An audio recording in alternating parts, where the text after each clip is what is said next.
California now is like a hotbed for MMA with events in the state, but it hasn't been that long that it's been legalized, and you guys did the first card over at the HP Pavilion.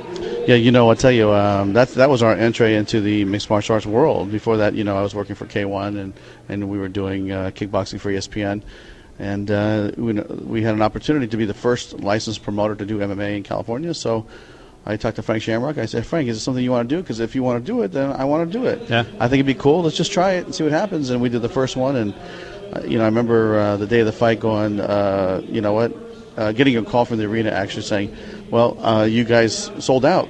And that was, I go, what? Because we had about 4,000 tickets left going into the day. Right. And so we just kept opening sections and sections. And, I remember walking into that show that night going, holy moly, there's 18,265 people here, which is still the record today.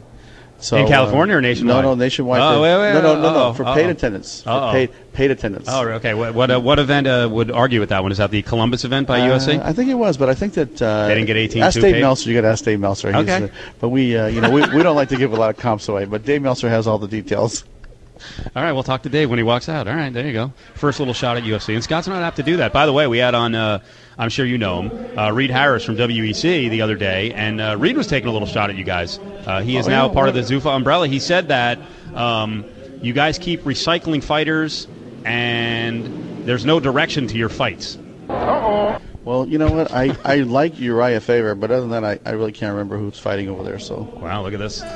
Baker, you hear it? It's starting to, there's a little edginess now to Scott. Yeah, he's taking out the big guns.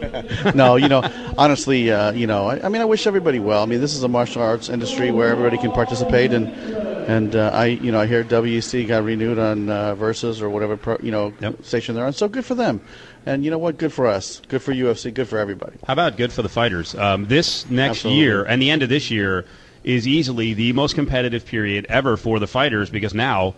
You've got at least two people, at least two groups, and that doesn't have to involve Japan, which sometimes could be shaky and you may not get paid. You have two U.S. groups who, a guy like Bobby Lashley, a guy like Dan Henderson, a guy like Phil Davis who just signed with the UFC, they can talk to both of you guys and go, you know what, I like this more, I like that more, I like the money more, whatever. Well, I think that a lot of fighters are appreciative that, we run a good business and, that we're going to have longevity in the sport and they know we're going to be around. And believe me, with, Showtime, Ken Hirschman's been very good to us. Kelly Call from CBS has been very good to us. And with the networks backing you, I think the sky is the limit.